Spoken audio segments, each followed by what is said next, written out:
Professor Sampath for the wonderful introduction, and thanks to Professor Sampath and Professor Pillai for inviting me to this prestigious symposium.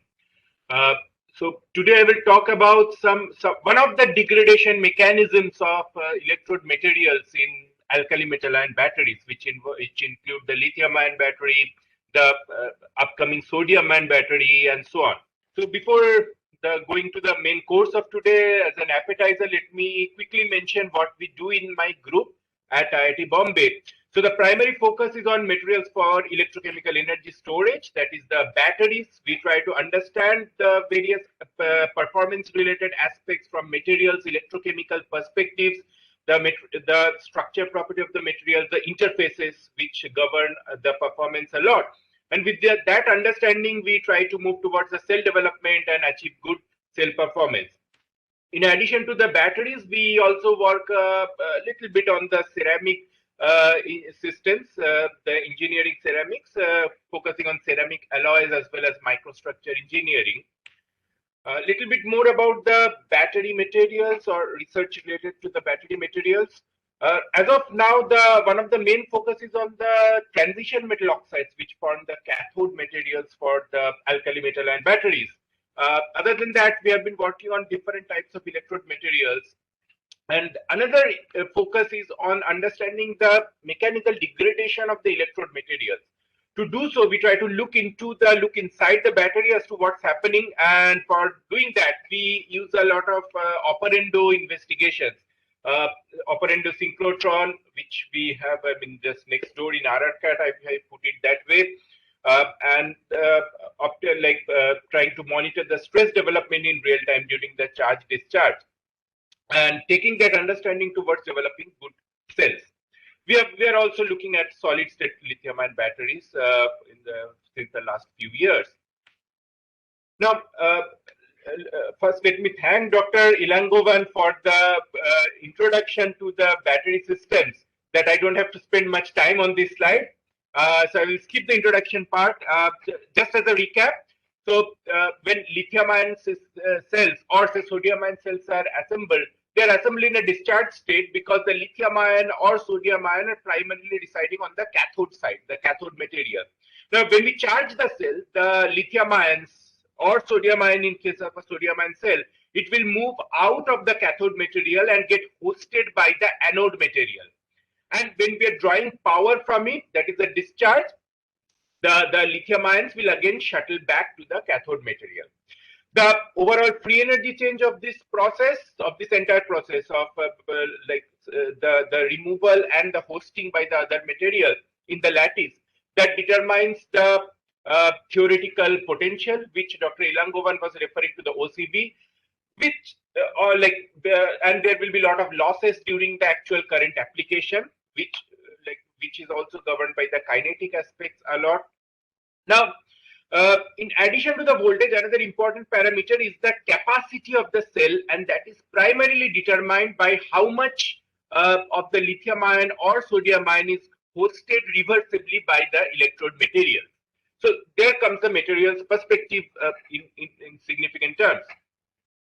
Now, one would like to have a cell, have a battery where the capacity would last for a lot of charge discharge cycles. Like for example, if I have a battery driven car, an electric vehicle, I would like the capacity of the battery to last for most of the lifetime of the vehicle. But unfortunately, that does not happen. And if we look at this plot, we see a decrease in the capacity with increasing number of charge discharge cycles. And if we look at it more closely, we see within a certain potential window, there is a fade, but the fade is minimal. But if we extend the voltage window, there is more drastic fade. So a lot of things go on there, and it is very interesting to look into all these aspects. Now, when the capacity is going down with cycling, there is some degradation that is taking place, and there can be a lot of degradation mechanisms. Let me list a few of those degradation mechanisms here. One of them is related to impedance buildup at the interface between the electrode and electrolyte, and that happens primarily because the electrolyte species they get reduced at the anode side and possibly get oxidized at the cathode side and deposit in the form of, say, like while depositing, they form a kind of film which is known in the battery community as ACI layer, solid electrolyte interface. Now, this film, the formation of this film, and when the film grows thicker, it increases the resistance at the electrode-electrolyte interface. In addition to that, the materials, the electrolyte material, the electrode materials, they tend to degrade over time, and that degradation increase the impedance of the cell. I will talk about some of these aspects towards the later half of this presentation. But as Dr. Ilangovan was mentioning, the kinetics play a very important role, and with respect to the kinetics, the degradation of the materials and the electrolyte, they hamper it a lot. And the last point listed here is actually the focus of today's presentation, and that is the stress-induced degradation. So this stress-induced degradation not only lower the usable capacity of the electrode material, but also lead to buildup of impedance. For example, if one looks at this picture, it's a horrible looking picture, but that is the norms, especially when one is trying to use silicon or tin for the anode side.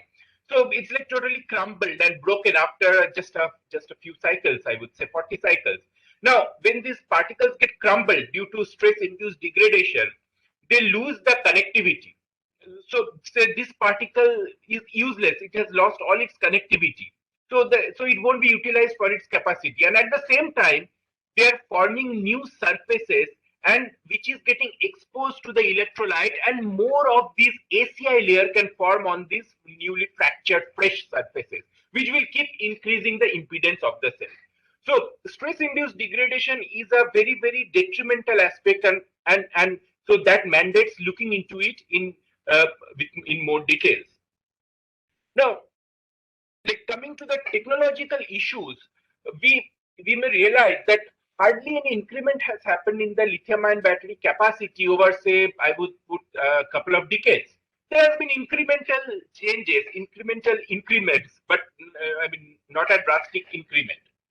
And that is primarily because even though a lot of work has been done on the cathode side, changing the material from the material which lithium-ion system came out, that is lithium cobalt oxide, to its variants like lithium NMC, NCA, etc., which poses higher capacities. However, like in explicit terms, nothing has been done to the anode side. It was graphite when lithium-ion battery came into the market, and it is still the graphitic carbon, even 30 years down the line. Now, it's not that there are no anode materials to replace graphitic carbon. There are a lot of these materials which reversibly alloy with lithium ion or even sodium ion and can act very well as an anode material with much higher lithium or sodium storage capacity, which can be more than an order of magnitude. However, if I put the scientific problem, the problem is the alloying reaction-based anode materials like the silicon, tin, aluminium, antimony, etc. They undergo huge dimensional changes and which lead to stress developments. I will explain this a bit more in detail later. And that leads to loss in mechanical integrity. They fracture, and as I had shown in the previous slide, so they get crumbled after a few cycles, and the electrode and accordingly the cell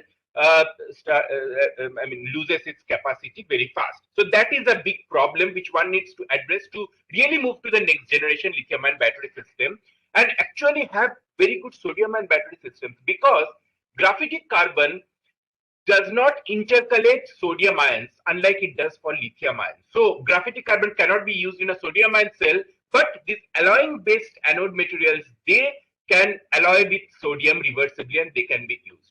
Another important aspect is the safety.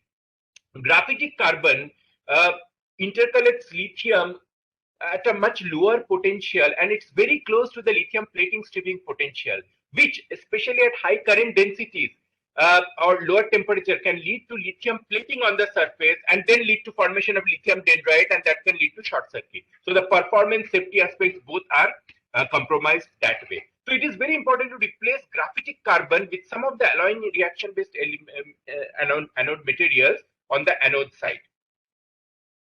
So these are the numbers. The alloying-based anode materials has much higher capacity than graphitic carbon, and they will also allow development of sodium-ion cells. But as I mentioned, they suffer from stress-induced degradation, as one can see, from going from first cycle to the second cycle to the third cycle, there is a progressive or a rapid decrease in the capacity, even for a lithium-ion cell and also for a potassium-ion cell. For which a Teambased electrode was investigated. So, and one can look at the appearance of the teen electrode at just after 2 cycles, and here silicon after just 1 cycle. Now, so this is a big problem, and there are 2 major causes for that, if I want to put it that way. One is the volume expansion. If one looks at this plot with progressive increase in lithium content in silicon, there is a huge change in the volume up to 300 or even 400%. The other aspect is phase transformations. When something like silicon, tin, antimony, etc., they get reversibly alloyed with lithium or sodium, there are a lot of first order phase transformations that take place, and that leads to internal stress generation. And stress, then the transformation induced stresses can be huge, as one can see in this table. We will talk about these mechanisms a bit more in detail with schematics later. So that was on the anode side. Now coming to the cathode side, that is also not free from stress-induced degradation or stress-induced problems. Now I talked about lithium cobalt oxide being replaced by some of the variants like lithium NMC, NC, etc., which have higher lithium storage capacity. That is, one can extract more lithium out of it than one can do from lithium cobalt oxide. However, this ambition of extracting more lithium and getting more capacity, that leads to a lot of problem, and that is again related to transformation that takes place primarily from the surface, and that can also lead to oxygen evolution, and that can be very dangerous. Now, like just for the in case we have some audience who may not be aware of what we call as a layered transition metal oxide cathode. So these layered cathodes, so like lithium cobalt oxide and its variants, so they adopt a rock. Basically, it's a rock salt type of structure, but with the cations ordered, that is the lithium ions and the transition metal ions ordered in alternate 1-1-1 plates. Now, if we just rotate it, then we see a kind of layering of the lithium layers and the transition metal layers as also depicted here. So this is a nice cation ordered structure.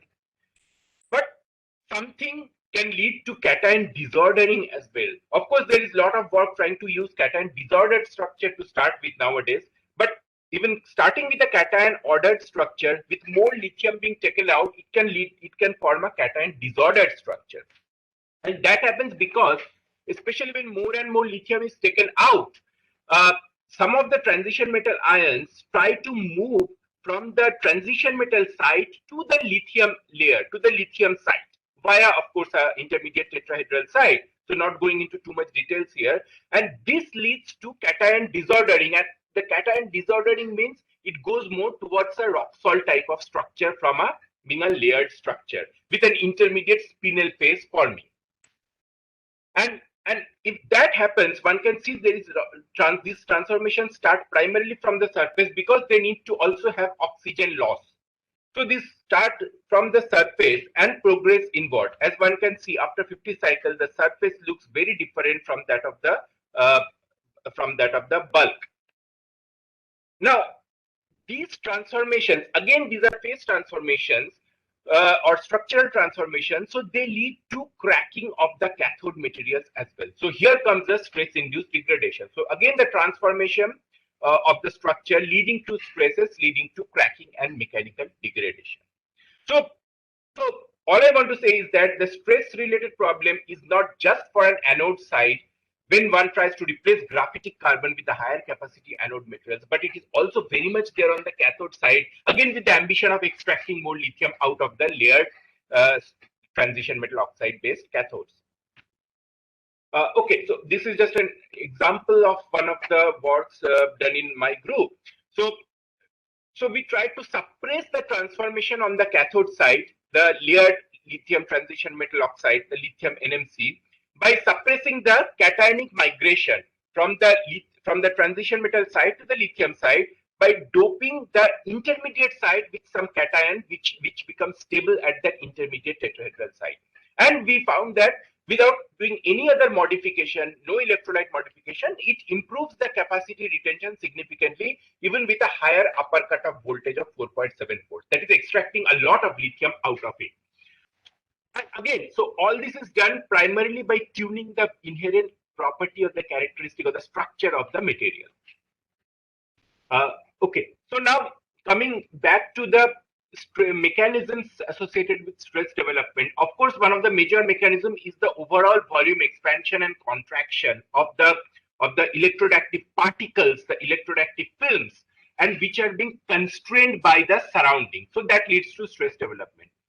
Second, the other aspect is concentration gradient when lithium is going in or coming out. So this concentration gradient will lead to different regions coexisting, having different molar volumes and different properties. Now third, as we figured out with a lot of in situ work, phase transformations and structural changes, that is one of the primary cause of stress development and stress-induced degradation. And one can classify the constraints from the surroundings as external stresses, and the stresses arising from concentration gradient phase transformations as internal stresses.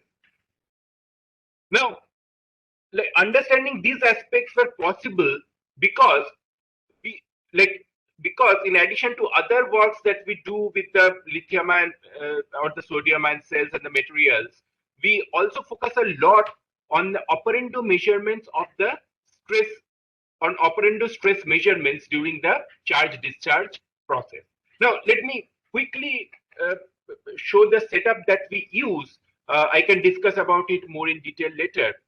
So for these operando stress measurements, we use a multi-beam optical stress sensor which works with a substrate curvature based principle, and we have designed a custom-made electrochemical cell to work in conjunction with the multi-beam optical stress sensor, and during charging discharging we can monitor the curvature changes in the electrode, and from there are a lot of calculations and correct relations to be used. We can back calculate the stress developed in the electrode materials in real time at different states of charges and at different potentials, which leads to very important information which one cannot get from ex situ measurements or ex situ experiments.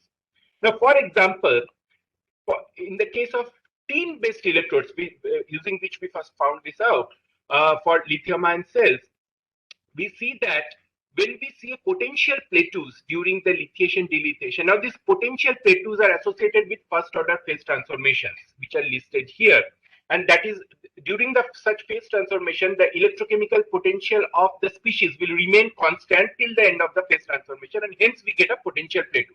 That is absolutely, that's well known. But we also found stress plateauing and stress instability during these phase transformations.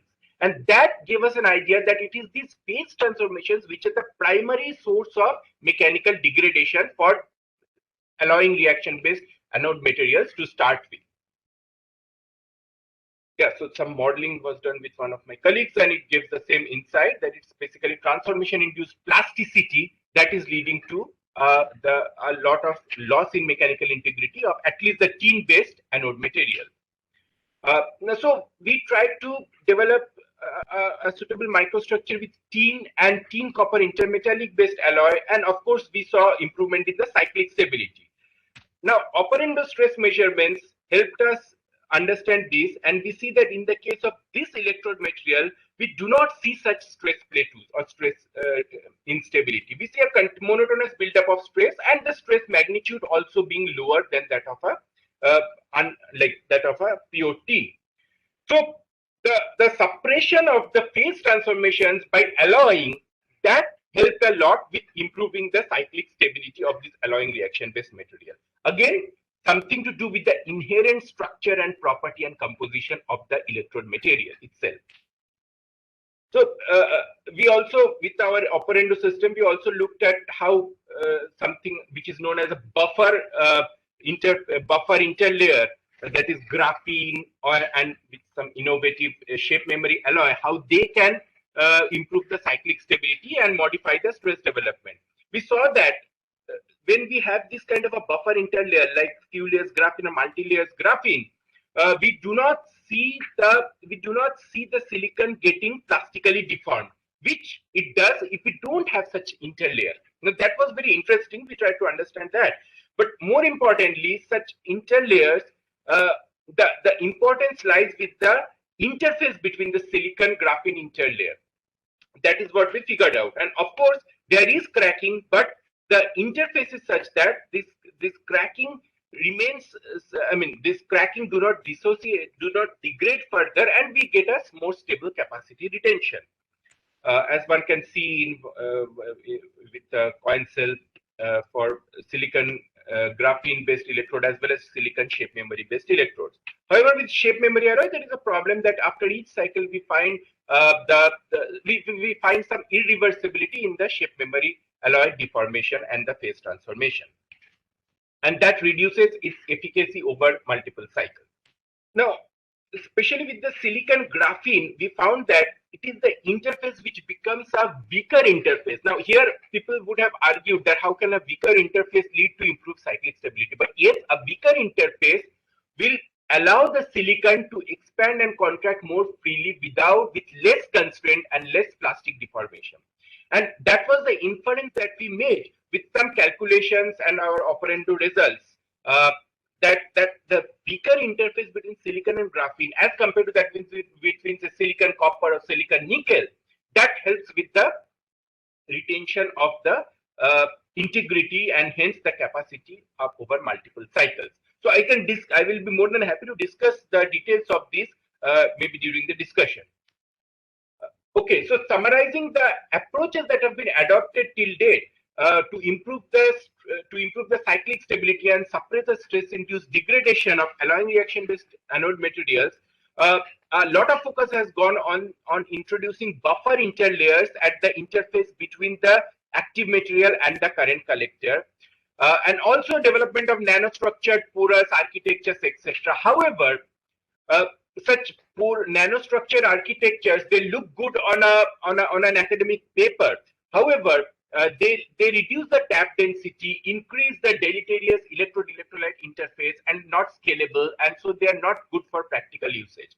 Now, with the interlayers, again, they are very good. However, there has to be a very good control of the interface characteristics between the active material and the interlayer to achieve the desired performance.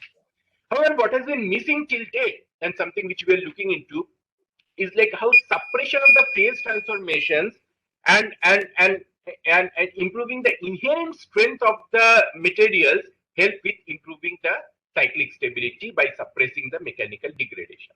So that is missing from the present literature base and the present technology. So that is another one aspect we are focusing on. Now, coming to the cathode side, again we see this is a simple lithium cobalt oxide, which I can now call as a model material. We can see there are a lot of phase transformations as one keeps moving, one keeps removing the lithium ions, and the coexisting phases will have different lattice parameter, etc., and that will lead to internal stress generation, and one can definitely see micro cracks in a cycle lithium cobalt oxide particle. Now, this is with NMC. One can see a lot of changes in the lattice parameter, unit cell volume, as one extracts lithium and puts it back, and that also leads to stress-induced problems.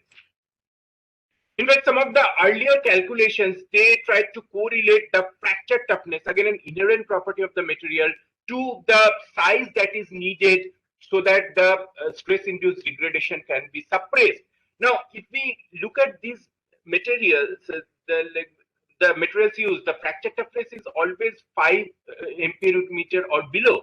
So one would, based on this calculation, one would need particle sizes below 500 nanometer or so, but which is not always good for a practical lithium-ion cell. So something more needs to be done.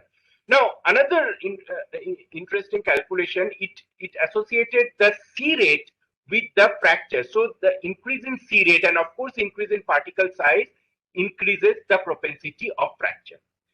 Now, this also got kind of corroborated by our operando stress measurements with lithium cobalt oxide, and we saw that the stress instability becomes more severe as we increase the C rate from C by 75 to C by 15. And of course, and also the instability was primarily associated with the phase transformations, which our calculations showed the internal stresses. And yes, at the end of the phase transformation plateau, we see cracking taking place, and just in the first cycle itself. Right. Now, since there is less time here, so let me quickly wrap up the presentation. Now, this is one of my earlier works, and we found out that not just the dimensional changes, but also formation of the ACI layer, that leads to a lot of stress development and irreversible stress development, and that can influence the performance. All right, so I have a couple of slides on sodium ion systems, focusing on the cathode material as such. Again, the sodium transition metal oxides, they are the potential cathode materials for a sodium ion battery system, which is again very important from Indian perspective because we have a lot of sodium sources. But these cathode materials also undergo a lot of phase transformations during the cycling. So, and also sodium vacancy ordering when we take out sodium. So I'm not going to detail here. And one can see multiple plateaus in the discharge charge curve, which are associated with the phase transformations, and hence the capacity gets lost. So there are other issues associated with this material, not going. So in one of our recent works, so we have been able to develop a cathode material which with almost no phase transformation, as one can see from the smooth potential profile. And also this material was very stable against hydration, so we could actually make a aqueous processed electrode instead of going for NMP, etc. And we can see a good cyclic stability even with aqueous processed electrode. And phase assemblage is also an important aspect to reduce the cyclic instability, and that we achieved with developing biphase sodium titanate based anode material. Now, clubbing these newly developed cathode and anode materials, of course, we are going for a cell development. And so with this, let me conclude the presentation, and thanks all of you, and thank to all of you for listening. Thank you very much, and thanks for giving me 1 minute extra. Thank you, Professor. That is one by Professor Vijayamohanan, I think, on how effective are the proprietary additives in mitigating dendrites in lithium, sodium, and potassium batteries. So very nice question. Yes. So the additives, they are primarily the electrolyte additives. That's what Professor Pillai is talking about. So the electrolyte additives are primarily meant to engineer the ACI layer, and so it is the characteristic of the ACI layer, the stiffness, etc., which helps to suppress not just the formation but also propagation of the dendrite. So yes, the additives are supposed to play a lot of role in suppressing the dendrite formation.